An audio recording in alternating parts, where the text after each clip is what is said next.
Vita kati ya Israel na Hamas vimechukua sura mpya baada ya Israel kurejelea mashambulizi makubwa ya anga dhidi ya ukanda wa Gaza. Waziri Mkuu wa Israel Benjamin Netanyahu ametangaza kuwa mapigano yameanza upya kwa nguvu kamili, akisisitiza kuwa haya ni mwanzo tu na kwamba mazungumzo yataendelea tu chini ya moto. Zaidi ya watu 400 wameripotiwa kuuawa na mamia kujeruhiwa kufuatia mashambulizi hayo, kulingana na Wizara ya Afya ya Gaza inayoendeshwa na Hamas. Hali hii inazidi kuathiri juhudi za amani zilizokuwa zikijadiliwa kati ya Israel na Hamas kwa usimamizi wa Misri, Qatar na Marekani. Usitishaji wa mapigano wa miezi miwili uliovunjika ulikuwa sehemu ya makubaliano yaliyoanza Januari 19 mwaka 2025, yakilenga kuruhusu kuachiliwa kwa mateka wa Israel walioko Gaza na kupunguza mashambulizi kwa pande zote. Hata hivyo, mvutano mkubwa uliibuka baada ya Israel na Marekani kutaka kurefusha awamu ya kwanza ya mkataba, jambo ambalo Hamas ilikataa. Kwa mujibu wa Netanyahu, Hamas iliendelea kukataa mapendekezo yote ya Israel kuhusu kuachiliwa kwa mateka, jambo lililowafanya kuchukua hatua ya kijeshi. Hii imeifanya Israel kuanzisha mashambulizi makubwa katika maeneo ya Beit Lahia, Rafah, Nuseirat na Al-Mawasi, huku hospitali za Gaza zikikumbwa na majeruhi wengi.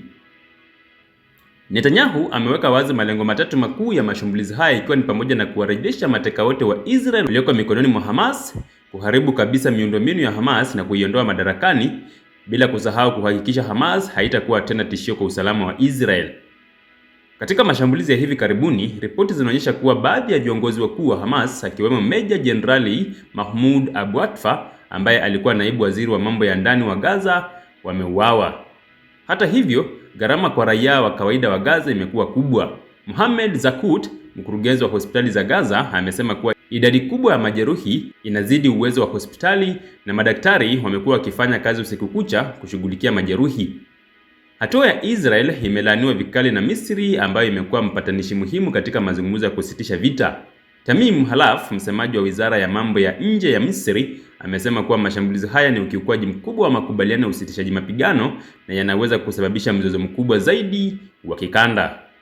Kwa upande mwingine, Marekani imeeleza msimamo wake kupitia msemaji wa Baraza la Usalama wa Taifa, Brian Hooks, aliyesema kuwa Hamas ingeweza kurefusha usitishaji wa mapigano kwa kuachilia mateka, lakini badala yake ilikataa na kuchagua vita. Katika Israel, familia za mateka waliobaki Gaza wamelalamika kuwa serikali yao imewatosa kwa kuchagua mashambulizi badala ya mazungumzo ya kuwarejesha wapendwa wao nyumbani. Tangu mashambulizi ya Hamas dhidi ya Israel mnamo Oktoba 7 mwaka 2023, ambayo yaliua zaidi ya watu 1200 na kusababisha mateka 251 kuchukuliwa hadi Gaza, Israel imekuwa ikifanya mashambulizi makali ya kijeshi. Zaidi ya Wapalestina 48,500 wameripotiwa kuuawa katika operesheni za Israel, huku miundombinu ya Gaza ikiharibiwa vibaya.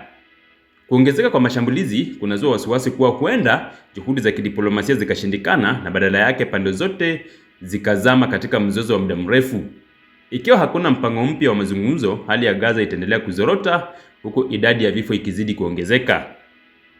Kwa kurejea kwa mashambulizi makubwa, matumaini ya amani kati ya Israel na Hamas yanaonekana kudidimia, huku Netanyahu akisisitiza kuwa vita hivi ni mwanzo tu, na Hamas ikikataa kusalimu amri.